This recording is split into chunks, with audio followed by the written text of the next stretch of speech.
Bienvenidos a este espacio nuevamente, un placer trabajar nuevamente con ustedes. Seguimos avanzando en esta temática alrededor de nuestro módulo Teoría de las Organizaciones. En esta ocasión vamos a estar desarrollando nuestro segmento 2 sobre el tema de estructura organizacional. Seguimos profundizando sobre el impacto que tiene la estructura organizacional dentro de las empresas. Y en este momento quisiera que analizáramos particularmente algunos elementos que empiezan a ser fuertes dentro de la estructura organizacional. Entonces, antes que todo, quisiera que usted observara por algunos segundos la fotografía que está allí, sobre la que podemos de pronto evidenciar una mano que está sosteniendo a una persona. Y de alguna manera, pues la lectura que podríamos hacer de esa fotografía es que es una mano grande, es una mano fuerte. Posiblemente la persona que está allí no se ve tan fuerte, ¿no? Se ve un poco más frágil y de alguna manera entra como a proteger o a sostener de alguna forma a esa persona.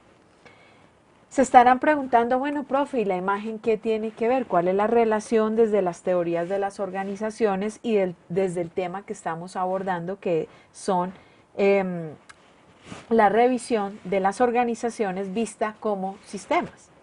Entonces, aquí hay algo importante y es que las empresas todo el tiempo están expuestas a una cantidad, por decirlo de alguna forma, de luchas, de situaciones con las que tienen todo el tiempo que estar mediando, y entre ellas pues hay un elemento claro y es la competencia, el mercado, la dinámica que estas variables empiezan a generar sobre la compañía en algunos momentos.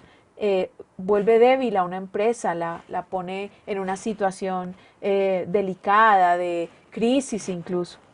Y para poder analizar todo eso y para poder entenderlo de alguna manera, visto como un sistema, la organización, debemos entender que la empresa al interior tiene, de alguna manera, subsistemas, por decirlo así, que le van a permitir apoyar precisamente, como lo hace esta figura, la operación de esa compañía.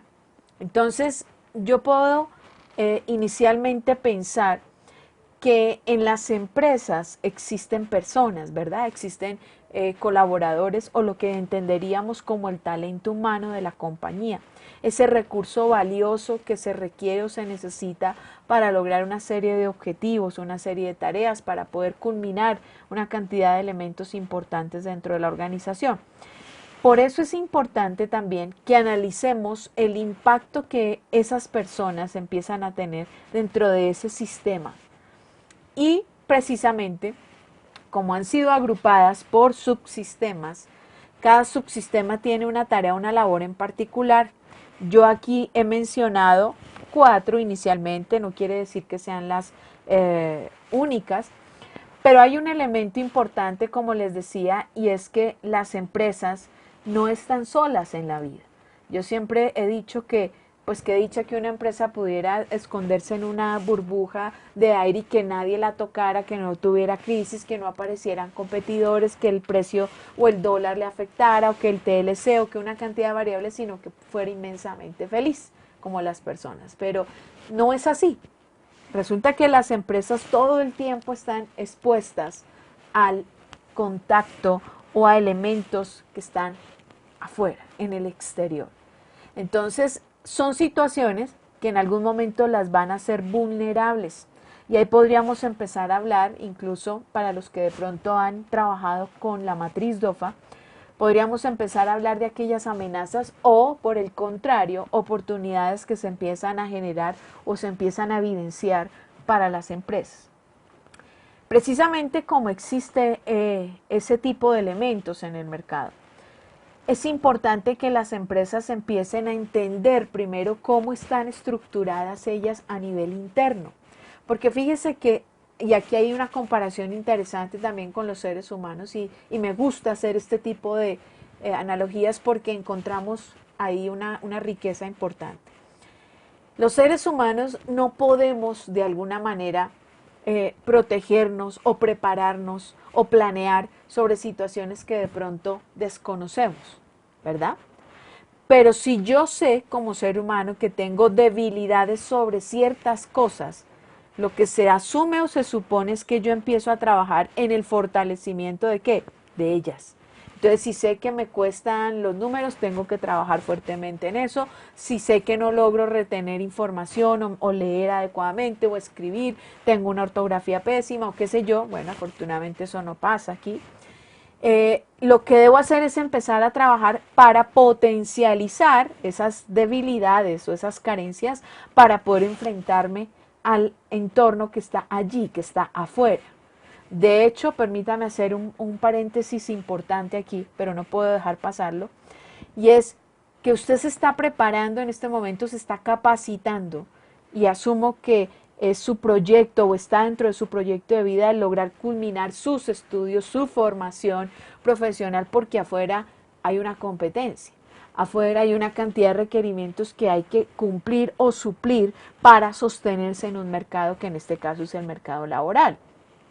De la misma forma lo deben hacer las empresas. Entonces, es importante tener claro que ellas no están solas en este mundo, que hay todo el tiempo las están rodeando agentes externos como los que hemos mencionado. Algunos elementos serán fuertes, críticos, si ellas no están preparadas. Otros elementos, aunque sean críticos, podrán potencializarse y volverse en elementos que positivos o incluso oportunidades que puede la compañía aprovechar para poderse potencializar aún más. De la misma forma, así como ella tiene un contexto, un ambiente que la rodea y que tiene que estar todo el tiempo observando, vigilando, analizando, ella debe también conocerse a sí misma. Y hablo de la estructura de la organización debe ser coherente con lo que ella hace. Entonces yo me empiezo a hacer preguntas en empresas donde se requiere, por ejemplo, una unidad especial para todo lo que tiene que ver con la atención al usuario, al servicio al cliente, la revisión de todos esos requerimientos de cliente. Hay empresas que no invierten en un área como tal o no estructuran un área como tal porque piensan que es innecesario, que el cliente lo importante es que compre el esfero y se vaya y pague. Y en algunos casos se antepone el tema financiero, el tema de costo, el tema de presupuesto y se decide que no es relevante tener ciertas áreas dentro de la organización. En la experiencia que tengo y lo que he podido observar de las organizaciones, la empresa tiene que ser coherente con un eje fundamental que más adelante estaremos analizando dentro de las metas, dentro de los objetivos organizacionales que persiguen las compañías. Hay un elemento fundamental y que es importantísimo y es que yo pueda alinear esas áreas que requiero como empresa, las pueda alinear hacia el cumplimiento de la misión y de la visión. Porque fíjese que ahí pueden darse estos dos escenarios. Empresas donde tienen 50 áreas, que el organigrama para mandarlo a imprimir tiene que ser como en 5 pliegos de papel, es una cosa inmensa. Vicepresidencias por todo lado, direcciones por todo lado, bueno, uno se pierde en el organigrama. Y uno analiza la operación de esa compañía y habría que ver qué tan eficiente, qué tan rentable, qué tan coherente, qué tan atractiva es, qué resultado está dando. Toda esa organización, todo ese engranaje, todos esos 1.500 empleados, todas esas subdirecciones y demás, qué tan coherentes son con lo que está saliendo o con lo que se está llevando el cliente para su casa. Obviamente no puedo o no voy a mencionar nombres de compañías que conozco que tienen una estructura robusta y hasta compleja a nivel organizacional y que uno analiza su producto final o su servicio final y sabrán de pronto a quién me refiero. Y yo puedo decir, pues bueno, después de todo esto que hay aquí, por Dios, tienen presencia en todo el mundo casi, han hecho 1000 cosas en la vida, pero mire lo que se lleva el cliente para la casa. Va y se devuelve a hacer reclamo porque el esfero salió con un defecto. Entonces, aquí hay que detenernos un segundo para analizar algo y es la estructura organizacional de la compañía tiene que ser coherente con lo que ella es y con lo que va a hacer en la vida. La tarea por la cual está aquí. Si nuestra tarea es fabricar esferos, ok, entonces empecemos a pensar Y esto que estoy diciendo creo que también le puede servir a aquellos que van a empezar a hacer empresa. Uno locamente se emociona cuando va a hacer empresa y dice, bueno, primero que todo necesitamos un área comercial, porque si nadie vende, pues no hay plata. Entonces, el área comercial. Necesitamos un área financiera, necesitamos administrativo, pero hay que analizar el impacto de esas áreas para el cumplimiento de esos objetivos organizacionales.